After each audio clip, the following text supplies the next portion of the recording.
केंद्रीय मंत्री और पूर्व आर्मी चीफ वीके सिंह ने दावा किया है कि भारत और चीन के बीच गलवान में हिंसक झड़प की वजह चीनी तंबू में लगी रहस्यमयी आग थी।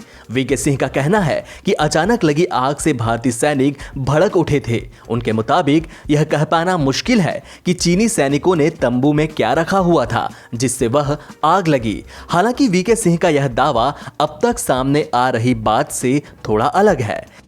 अब तक कहा जा रहा था कि चीनी सैनिकों के पीछे न हटने की बात पर भारतीय सैनिकों ने तंबू उखाड़कर फेंका था। अब वीके सिंह ने कहा है कि 15 जून की रात जब कमांडिंग ऑफिसर संतोष बाबू पेट्रोलिंग पॉइंट 14 पहुंचे तो पाया कि चीन ने वहां से तंबू नहीं हटाया था। वह तंबू यह देखने के लिए लगाया गया था कि भारतीय सेना पीछे गई है या नहीं। फिर जब बातचीत में दोनों के पीछे जाने की बात हुई तो संतोष बाबू ने चीनी सैनिकों से उसे पीछे हटाने को कहा। वीके सिंह के मुताबिक पीएलए जवान तंबू हटा रहे थे कि अचानक उसमें आग लग गई। अब तक साफ नहीं है कि चीनियों ने तंबू में क्या रखा हुआ था। वीके सिंह कहते हैं कि इसके बाद ही सैनिकों के बीच पहले बहस हुई जो फिर हिंसक झड़प में पहुंच गई। भारत में कोरोना की टेस्टिंग बढ़ने के साथ ही मरीजों की रिकॉर्ड संख्या भी सामने आ रही है। स्वास्थ्य मंत्रालय के आंकड़ों के मुताबिक देश में अब तक कोरोना मरीजों की संख्या 5,48,318 पहुंच गई है। इस जानलेवा वायरस से 16,475 लोगों की जान जा चुकी है। फिलहाल 2,10,120 केस एक्टिव हैं, वहीं 3,21,723 मरीज ठीक हो चुके हैं। यानी अभी तक करीब 58.56% मरीज ठीक हो चुके हैं।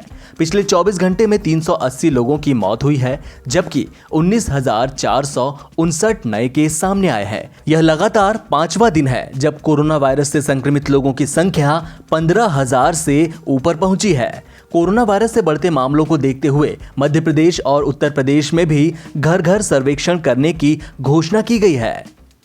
कोरोना वायरस का संक्रमण कितना खतरनाक है इसका अंदाजा इसी बात से लगाया जा सकता है कि पूरी दुनिया में हर 18 सेकंड में एक व्यक्ति की मौत हो रही है। समाचार एजेंसी रॉयटर्स की 1 जून से लेकर 27 जून के बीच की गई गणना के मुताबिक दुनिया में हर 1 घंटे में 27 और एक दिन में 4,700 से ज्यादा लोगों की मौत हो रही है। आपको बता दें कि पूरी दुनिया में कोरोना वायरस से अब तक 1 करोड़ से ज्यादा लोग संक्रमित हो चुके हैं और 5 लाख से ज्यादा लोगों की मौत हो चुकी है।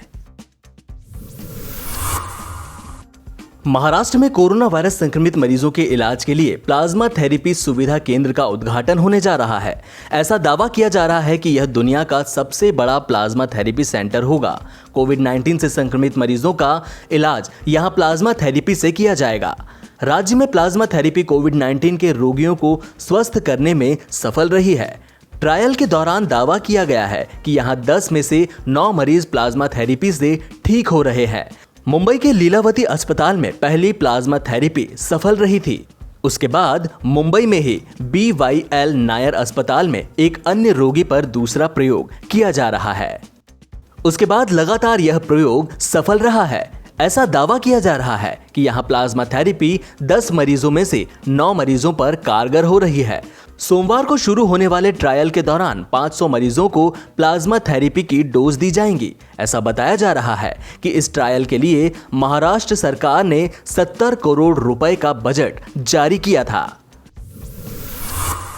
पेट्रोल डीजल की कीमतों में बढ़ोतरी लगातार जारी है। हालांकि इस महीने लगातार 21 दिनों तक पेट्रोल ईंधन की कीमतों में लगातार बढ़ोतरी के बाद कल यानी रविवार को इसकी कीमतों में कोई बढ़ोतरी नहीं हुई, लेकिन आज फिर दोनों ईंधनों की कीमतों में बढ़ोतरी हुई है। इस दिन जहां डीजल 13 पैसे महंगा हुआ, वहीं पेट्रोल की कीमत में 5 पैसे का इजाफा हुआ है। सरकारी तेल कंपनियों ने इस महीने लगातार 21 दिनों तक ईंधन की कीमतों में बढ़ोतरी करने के बाद रविवार को कीमत में बढ़ोतरी नहीं की थी, लेकिन सोमवार को फिर बढ़ोतरी हो गई।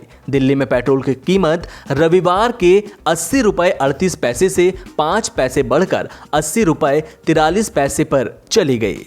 डीजल भी 13 पैसे की छलांग लगाते हुए 80 रुपये 53 पैसे पर चला गया।